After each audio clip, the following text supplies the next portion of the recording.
This video is produced under fair use and is made for educational purposes. This is Kim Paddock. This video segues off my last video about cesium-137 in the bioweapon called a vaccine.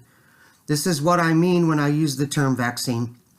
Before I proceed, I would like to thank Mateo Taylor, Dr. Nixon, Dr. Yanowitz, Dr. Wakeling, Dr. Jane Ruby, Mike Adams, La Quinta Coloma, and others for their hours of research on the contents of this vaccine bioweapon. The slides that they took of what is forming in this bioweapon are amazing and informative. Their contribution to this video and my last video is what makes it possible. I would also like to thank Eden's Living TV and Fire Medic on BitChute for helping me as well. If I've missed anyone, I apologize. To begin with, I stated on my website, www.kimpaddock.com, that it is possible that the vaccines can be allowing demons into people. I began asking myself if this was possible from a scientific perspective. After much research, my answer is yes, it is possible. If portals can be opened at the molecular level, would these portals be stable? Would they be able to grow larger? Can they unite to make a bigger portal? How long would they need to last to accomplish their goal? Can demons enter these portals at this level? So many questions, so little time. An introduction to what CERN is supposed to do is this: to find out how the universe works and to find the God particle. This would be done by slamming subatomic particles into one another. CERN admits to discovering antimatter and black holes. Antimatter is so dangerous that a minuscule amount can equal the power of 4 atomic bombs. Black holes are portals into other dimensions, of course. The CERN Hadron Collider has opened portals to other dimensions. Remember, these Satanists are required to put what they're doing right in our face, not only to mock us, but it's a karma thing. If they show us what they intend to do and we don't see it, we are fair game. This is a spiritual matter. If anyone doesn't calculate the spiritual nature of what's happening in this equation, you will never get to the truth. I recommend watching scientists and the elite try to hide what really happened at CERN, demonic entities, extra dimensions, on YouTube, for a spiritual view on what's happening at CERN and how dangerous antimatter really is. There are many videos of portals opening after the CERN Hadron Collider is fired up. And not just one portal, many of them all over the world. None of these are censored on YouTube because the Satanists must show us what they are doing. There's evidence that demons have come through these portals as well. You may also remember that 2 leading Satanists stated that CERN is demonic technology and could open portals to hell. These Satanists are Elon Musk and Stephen Hawking. Let's go over what is involved in making CERN operate. At the heart of CERN is the world's most powerful accelerator, the Large Hadron Collider, which is made of a 17-mile ring of superconducting magnets and accelerators that shoot a beam of protons in one direction while another beam travels in the opposite direction. These particles collide and create subatomic particles. Theoretically, the particles produced last for less than 1 second and require complex detectors. That's their cover story. I'll pause for now and show you some other pictures I have on file here of CERN. Speaking of demonic entities, there's one at CERN after they fired up a collider. Oh, and here is singer Billie Eilish showing you that yes, that's what's happening. They have to show you. And then there's this, which, if that isn't demonic, I don't know what is. I'm not sure where this was filmed, but It looks pretty evil to me. And then here is one of the portals that opened up in the sky after CERN was fired up.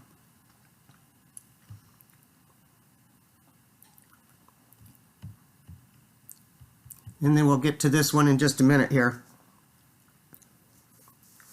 There's so much evidence of satanic symbolism at CERN that it's hard to keep up on it all.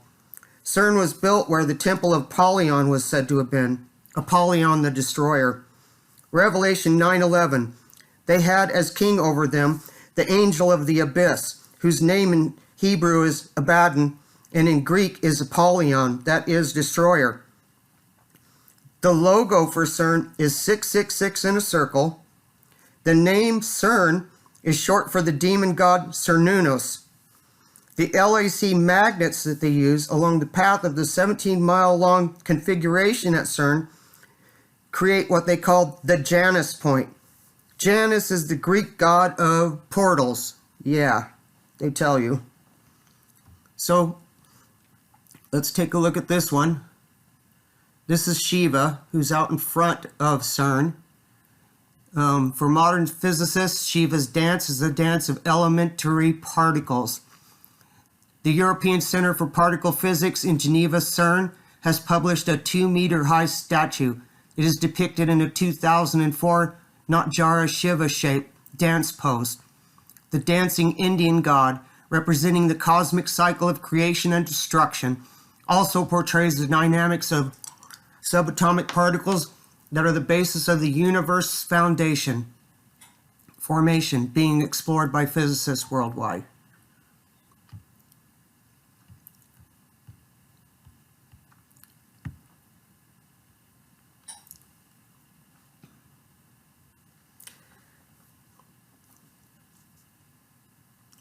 And we'll get to the next one here.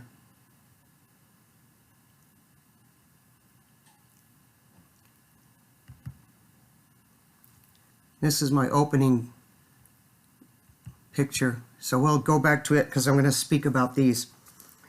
There are two complex detectors of matter at CERN. One is called Atlas and the other is called Alice. Atlas was a giant who was overthrown after a mighty battle with other gods. He was forced to hold up the sky on his shoulders as punishment. Atlas is also the first vertebrae in the neck and holds up the head. This is important to the Luciferian Freemasons. The 33rd degree is significant because there are 33 vertebrae in the human spine, which links to MK Ultra mind control, for one. Alice is, of course, another term commonly used that means Satan, and is also part of MK Ultra mind control. See Alice in Wonderland. The LAC magnet called Atlas is huge and they say weighs as much as the Eiffel Tower. The other one called Alice operates in close conjunction with Atlas and the other LAC magnets.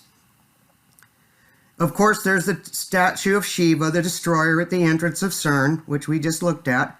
Employees of CERN are seen doing the cosmic dance of Shiva in videos as well. So now we know why CERN is the biggest and most important hadron collider in the world. Its mission is to open the bottomless pit and unleash demons into this world. Now that we have established that the Satanists are opening portals using CERN and the other hadron colliders in the world to do as well, we can talk about the amount of power needed to run CERN. To operate just the facility, CERN uses 1.3 terawatts of power annually, which is enough to power 300,000 homes for a year. The July 5th, 2020 reopening of the CERN Hadron Collider used 13.6 trillion electron volts of power. They do love their gematria, 13 and 6. 13.6. There is no way that this amount of energy is coming from conventional power sources, so where are they getting this huge amount of energy to power up? Let me get to my pictures again. Let's look at this.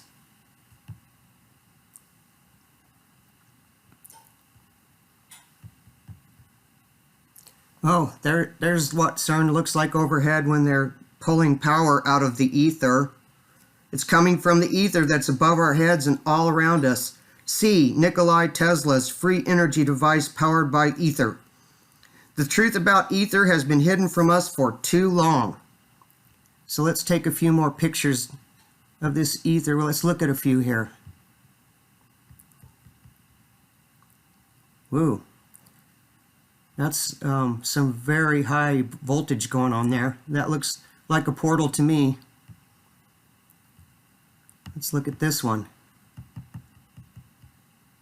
Look at all that power up there coming down to power that thing, to open that portal.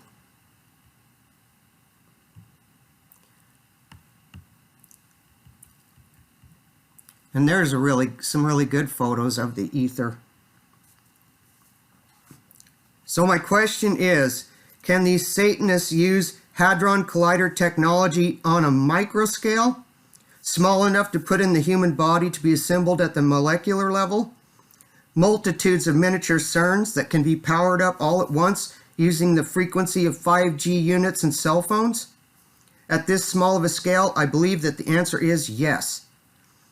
The first thing that must be in the vaccine bioweapon for this technology to operate in the human body would be computers. These computers are nothing like we've ever seen. These computers operate at the quantum level and are very small. They are not based on traditional algorithms or math. So how do they work? Magnets are a big part of how these computers operate, and magnets are a major part of how CERN Hadron Collider works as well. We have seen how the vaccinated are magnetic. I'll get to some photos. Here we go.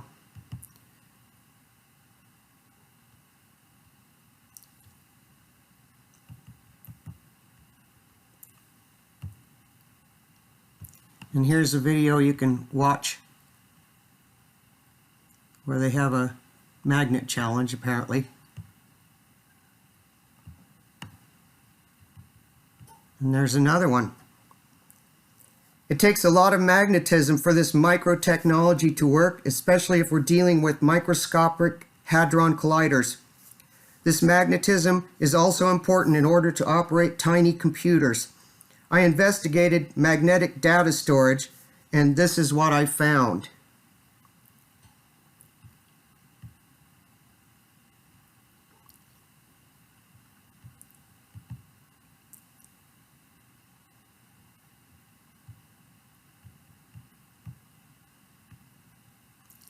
Take it down a little bit there so you can read it. Skyrmions are a type of nanomagnet comprised of spin-correlated ensemble of electrons acting as a topological magnet on certain microscopic surfaces. The precise properties like spin orientation of such magnets can store information at the microscopic level. This type of data storage does not use zeros and ones like traditional computers, from what I understand. This kind of computer goes into fractional coding that is past zeros and ones. This fractional coding helps keep information loss very minimal, which is important for technology this small. This computing system makes our current computers look like they came from the Stone Age. So let's take a look at some of this technology. So there's the skyrmions there.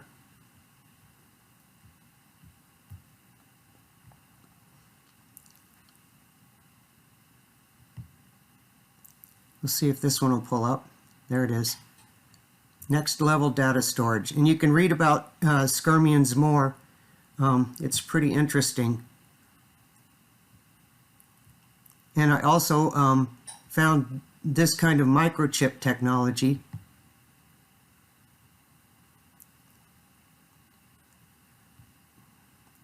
And, you know, after they show it to you, they probably had it for a long time. Integrated microfluidic device for 8-plex pathogen identification, chip module for magnetic bead-based lysis and DNA extraction. So look at that little thing. And then Let's look at something that was forming in the vaccine. Oh my.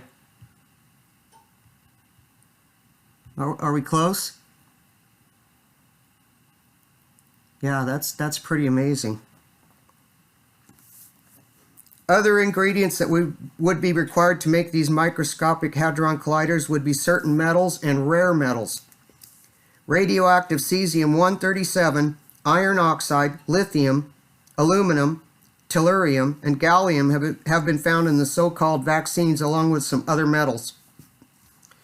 I covered the possible use of cesium-137 that is found in the vaccines in my last video called Cesium-137 in Vaccines, Human 5G Antennas, Electronics Forming in People. Cesium-137 is required for this technology to operate. I will leave a link below. Tellurium is a brittle, mildly toxic, rare, silver-white metalloid. It is related to selenium and sulfur. Oh, I'm not shocked. Commercially, the primary use of tellurium is in solar panels and thermoelectric devices. There you go.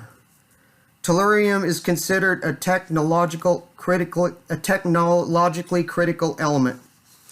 Gallium comes in two varieties, radioactive gallium and stable gallium nitrate.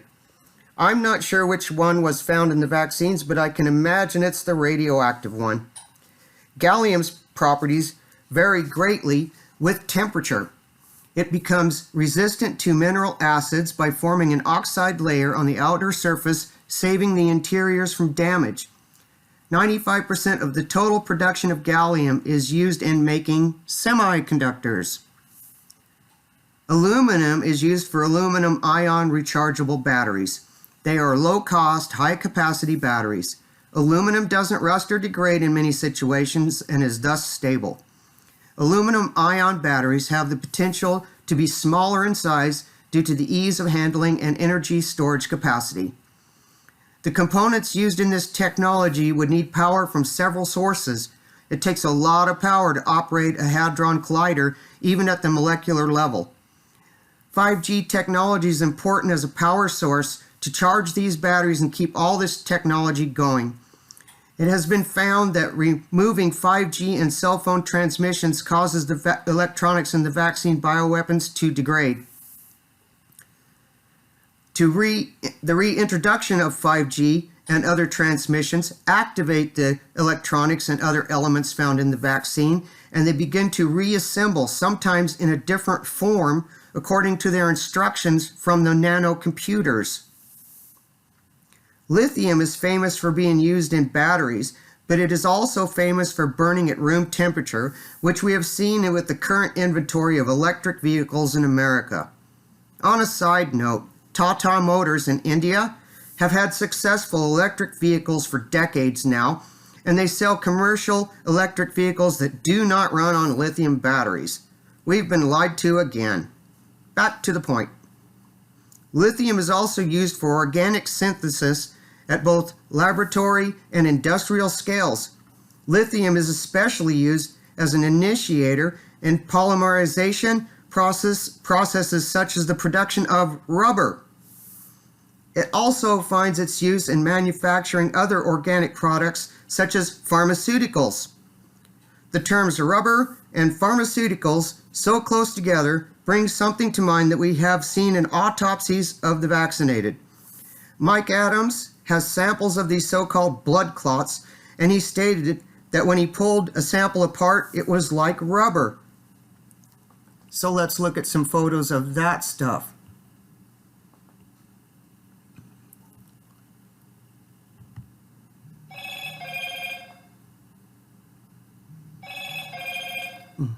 There's one that's very long.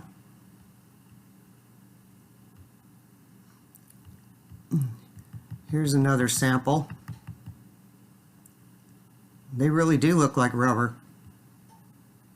Here's some more.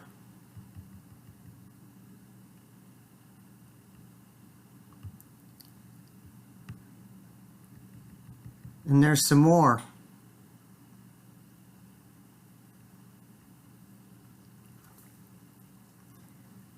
Making a CERN-type hadron collider at the molecular level would require a vast network of wiring and cables as well. It would take long strands of nano-wiring to synthesize a microscopic hadron collider. In a video by La Quinta Columna, a scientist marvels at the length of some of the elements found in the vaccine bioweapon. They would indeed need to be long to form even a microscopic hadron collider. So let's take a look at some of these elements.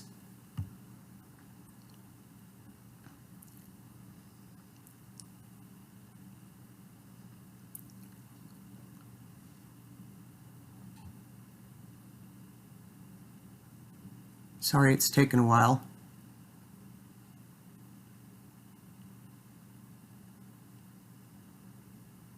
There it is, wiring.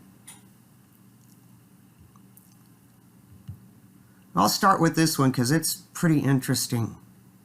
I took this screenshot in March of 2022. Decorated nanowires could lead to more efficient batteries and solar cells. Engineers at Stanford University appeared to have come up with a way to make solar cells and batteries more efficient by decorating nanowires with chains of nanoparticles. The process has been linked to dressing up the nanowires with jewelry, a step which helps to enhance their catalytic and electrical performance. The process is simpler and faster than previous techniques, and the development could lead to better lithium-ion batteries and more efficient solar cells. So let's look at something else here. Oh, this is something that was taken, I believe, by Dr. Nixon. Does that look familiar? I think we're looking at that technology right here.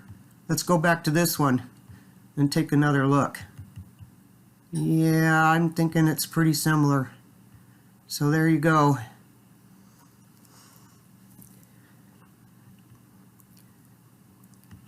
Then we'll go on to some of these.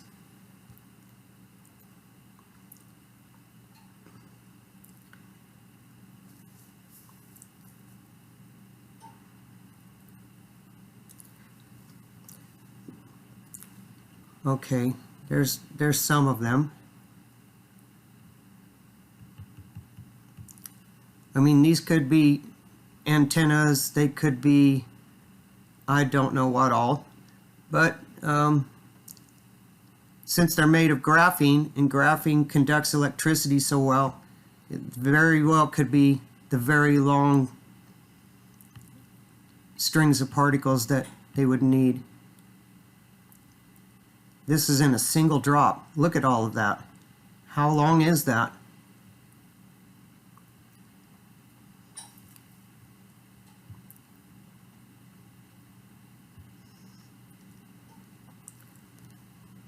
Slides of cables or ribbons, as Dr. Nixon called them, that formed in the vaccine bioweapon and were shown by him and company, in which it appears that they are data cables that supply some square devices with information. So let's take a look at those.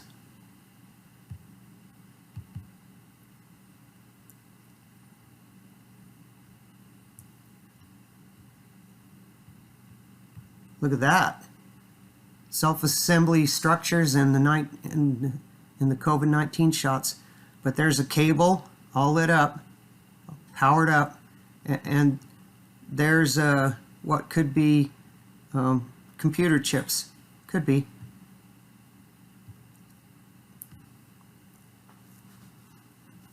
Another component of microscopic hadron collider would be magnets, and lots of them. Some specialized magnets would be magnetic nanoparticles, magnetic nanobeads, and magnetic computer bits. So let's take a look at some of those.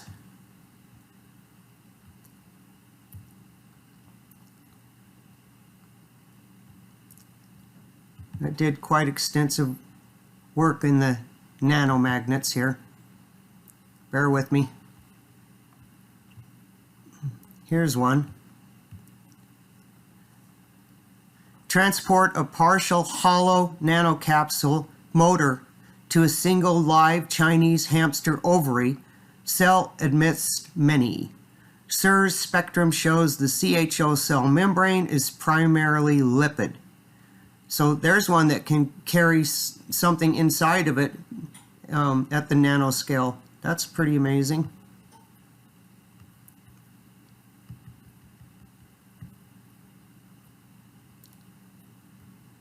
Magnetogenics probes the inner space of a cell.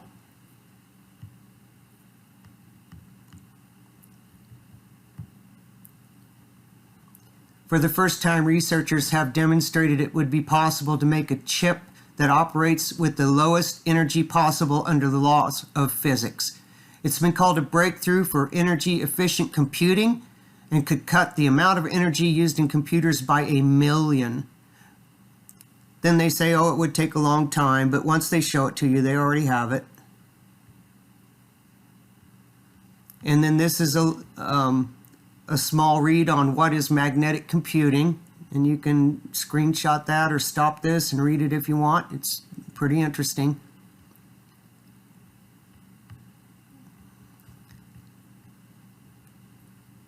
And this is the Landauer limit. You can read about that too if you would like.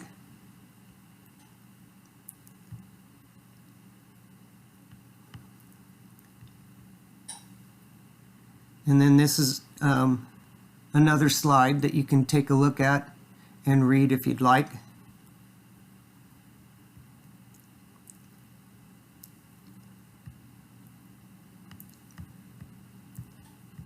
This one talks about graphene. The nanomagnets made of graphene will lead to more sustainable information technologies. By identifying the process of electron spin dynamics in nanoparticles, scientists have opened the door to developing better magnets that could improve devices used in IT as well as quantum computing, medicine, and spintronics. I mean, they're way up there. Here's another one that you can read if you want. Another approach to switch the polarization of nanomagnets. I did a lot of research and a lot of it I'm not showing you, but here's some to give you a little bit of an idea about how intense these are. And here's another one at the cellular level. They're just so tiny.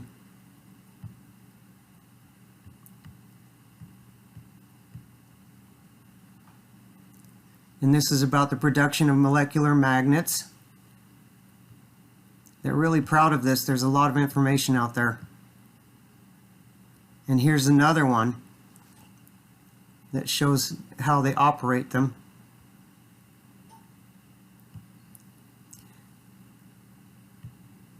This one I find interesting because they're using different shapes to get different properties from each magnet here, you'll see. Shapes are very important in magnetism. So they know about the shapes of these nanomagnets and what they can do and accomplish at the molecular level. Then we have this because a standard magnet is considered 2D because it only polarizes from one end or the other. But they had need for a 3D nanomagnet, and so what they did is they braided it. So they have a braided nanomagnet that puts magnetism in all directions, and that would be really helpful with your molecular-sized hadron colliders, I would believe. And there's some more information. Oops. Going a little fast there. Just a moment. Pulses of electrons manipulate nanomagnets and store information. There's some more. Spintronics technology.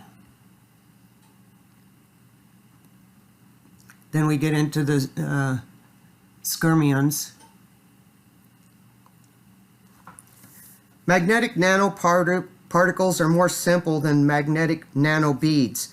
Magnetic nanoparticles can be much smaller than magnetic nanobeads as well.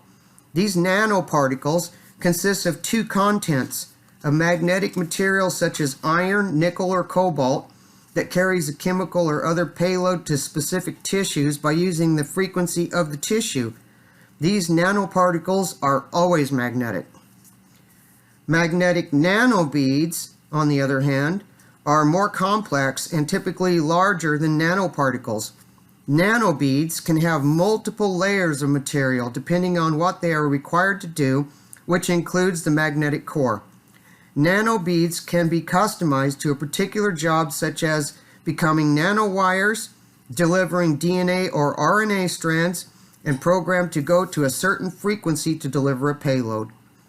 I will be delving into the role of magnetic nanobeads in the construction of the third strand of DNA that the Satanists want to add to the two strands of DNA that God gave us in my next video, so I won't go into that aspect of the nanobeads just yet. But let's take a look at some of my research into nanobeads. Nanobeads are pretty amazing.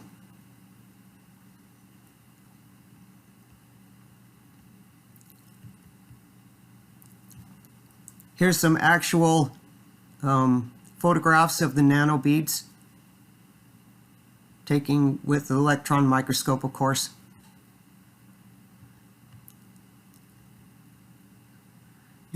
This kind of walks you through a simple process of how it's made and how they can, glow different colors so they can keep track of them and tag them. I've seen a lot of glowing in people. Here's another one that shows how they glow and different colors to differentiate them from other things that are in the slides. Oh my goodness, what's this? Magnetic bead-based separation of sperm from buccal epithelial cells using a monoclonal antibody. So, oh my goodness, look at this. These things can attach to sperm. We shouldn't be surprised because they're trying to destroy all the sperm and make us all infertile. Okay, next one. This is kind of how they're made here. And you can take a look at that. That's a basic one. And then we get to something I find really interesting here. Visible light superlens made from nanobeads. And the reason I pulled this one up is because look at this electronic etching on this tiny little nanobead. Now we can look at a slide taken by, I believe, Dr. Nixon of a nanobead and look at the etching. That's just amazing. These guys have supplied some really good information here.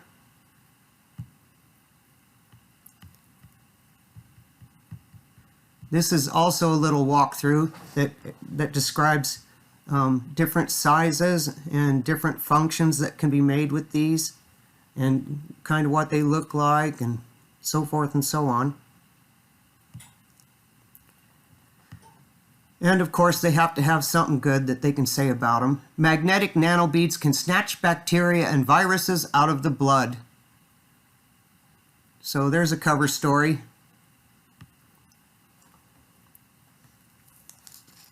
Let's look at some of my research on nanomagnets. I think we're here. Just a moment.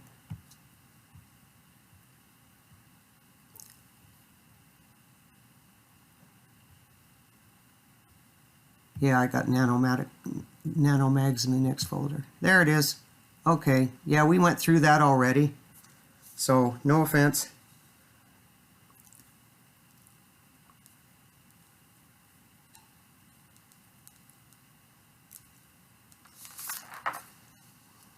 I need to catch up with myself. If these Satanists have the ability to etch circuitry on something as small as a nanobead, what else can they do? By the time that they show us this technology, they've had it for a long time. I also believe we're looking at alien technology. As I have stated before, my research into Satanism requires that certain conditions must be met to be included in my videos. The subject matter must be right in our face so that we cannot miss it. It's the karma thing. They must make money off of their schemes to satisfy the sin of mammon, and their symbolism must be apparent to all, whether people see it or not.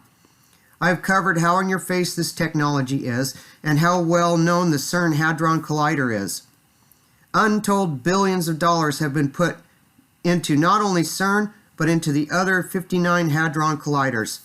The technology used in this vaccine bioweapon is very lucrative technology, and much of it can be purchased online. These are billion-dollar industries. I have also covered some of the symbolism that is used concerning CERN Hadron Collider. If you understand their symbolism, there's no way that you can't see it. Symbolism will be their downfall. I have some more symbolism concerning the demons that the Satanists plan to bring out of the bottomless pit. These are the main demons that they plan to summon. These are so-called fashion shows. So let's take a look at this.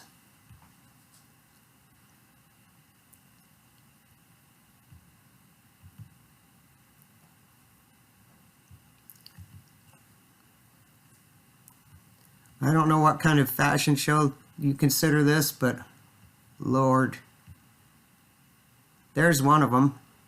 They're all taking pictures of it. They're all proud of it. Oh, and if you look up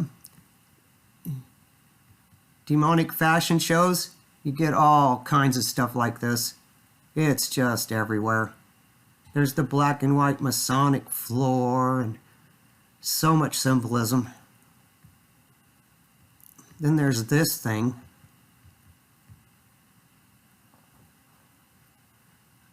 Thagathon the Destructor arrived wearing the flesh of 1,000 sinners.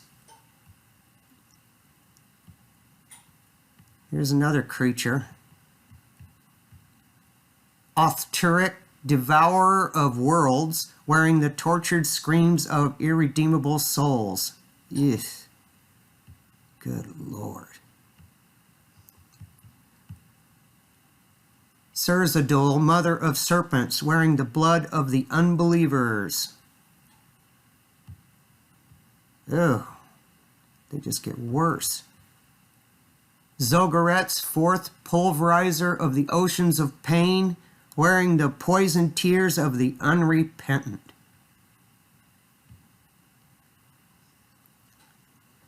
Ugh. I hope you don't mind if I not stay on any of those photos. These demons are being released into the world now. The time is upon us.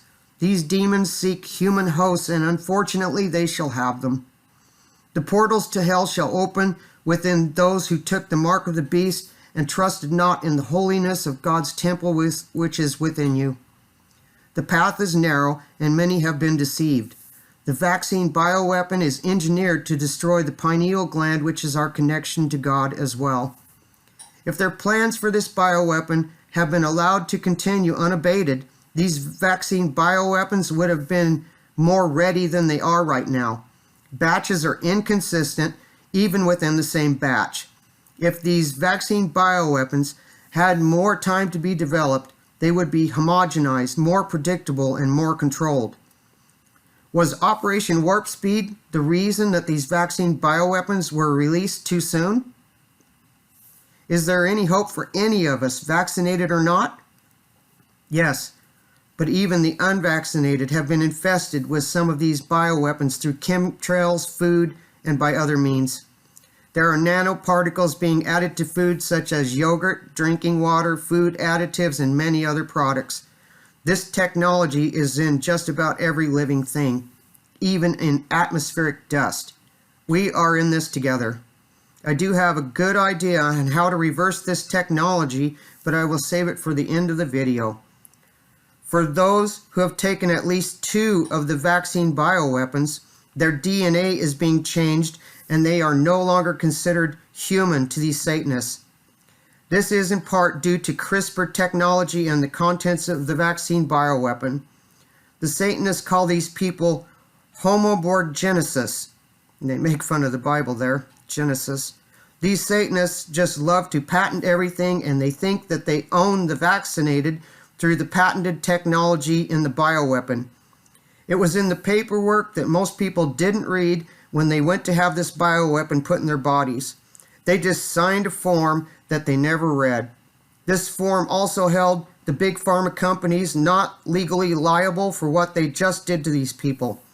Genocide and crimes against humanity, however, are not included in the term not legally liable.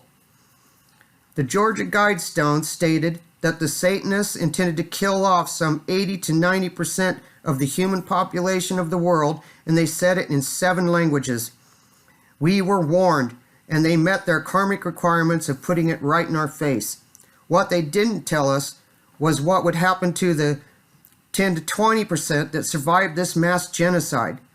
Homoborgenesis. Something that they own as slaves that is no longer considered human. Let's look at the spiritual aspect of this. And there's the Georgia Guidestones. We'll get to that in a minute. It looks like somebody's on to them here. They want 80% of us dead. You got that right. And then the Georgia Guidestones were destroyed. July 6th. So, goodbye. Now we'll get to the spiritual aspect of this.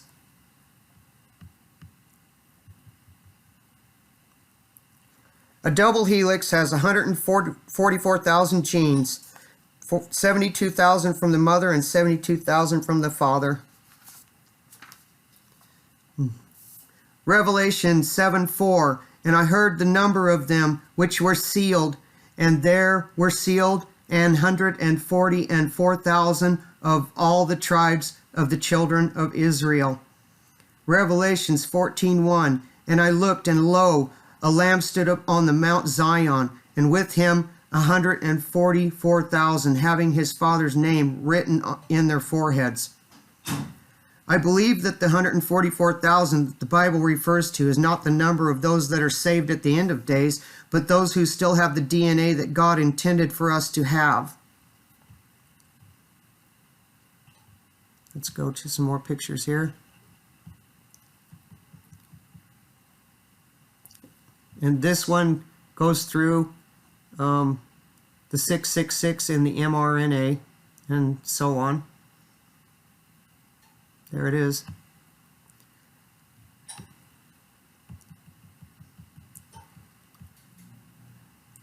And there's another interesting graphic.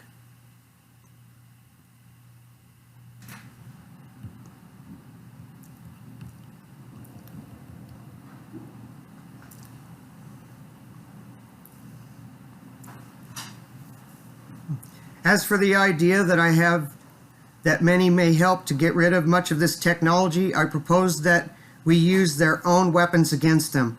If we can get control of the HARP machines, the satellites, the 4 and 5G towers, the Doppler radar, and other frequency devices, and tune them to solfeggio frequencies that heal, then this technology might all be destroyed. Let's look at the solfeggio frequencies. There they are.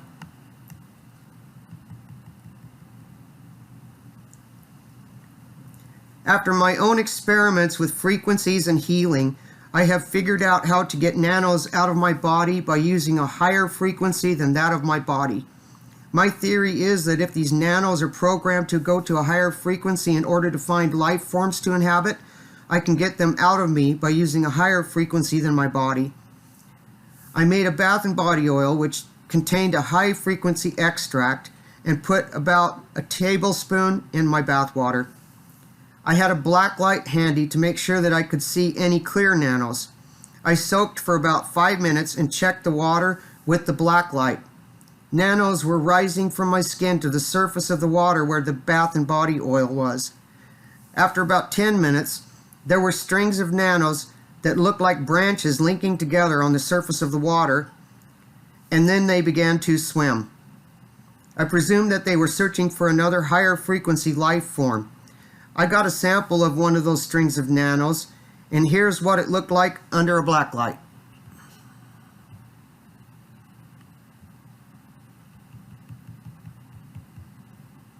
There it is. After 3 baths, I had very few of these nanos coming out of me. If we can break their supply chain, we can stop some of this from happening. You can read more about this at www.kimpaddock.com or www.miracleproducts.com. See the links below. What would happen if the air was filled with higher frequencies? Would that drive the nanoparticles out of people's bodies and out of other living things as these nanos are attracted to higher frequencies?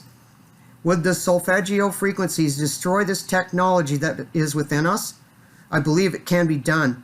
The solfeggio frequency of 528 is said to heal damaged DNA. And we saw the chart of the frequencies. I believe the solfeggio frequencies will also drive the demons from this world. The frequency of this world, including all living things, has been lowered to cause pain, disease, and misery. This world and the people in it have been bombarded with chemical toxins and radiation so that demons can inhabit this world and us. These demons come from a dimension of destruction and poisons. We are winning this war. I am so sorry for people who are losing their loved ones and friends to this massive deception. I understand how frustrating it is to try to tell your loved ones and friends to please do some research before you take this shot, and they won't listen. They are under mind control and, like all of us, were born into a cult. We've been programmed, and breaking that programming can be difficult. The truth is so horrendous that some of them would rather die than to know the awful truth of what's been happening in this world right under our noses. The Satanists call this the Great Culling, and the Holy Bible refers to it as the separation of the wheat from the tares. Matthew 13:38-40. The field is the world. The good seed are the children of the kingdom, but the tares are the children of the wicked one. The enemy that sowed them is the devil. The harvest is at the end of the world, and the reapers are the angels. And therefore the tares were gathered and burned in the fire, so shall it be in the end of the world. All we can do is love one another and forgive those who took the mark. They are under the strong delusion, and their fate is between them and Almighty God. Many have admitted their mistake and have humbled themselves before the Lord. I commend those that have done so and pray that they find the kingdom of heaven. We must unite to heal this world of this mighty darkness. May God have mercy on us all.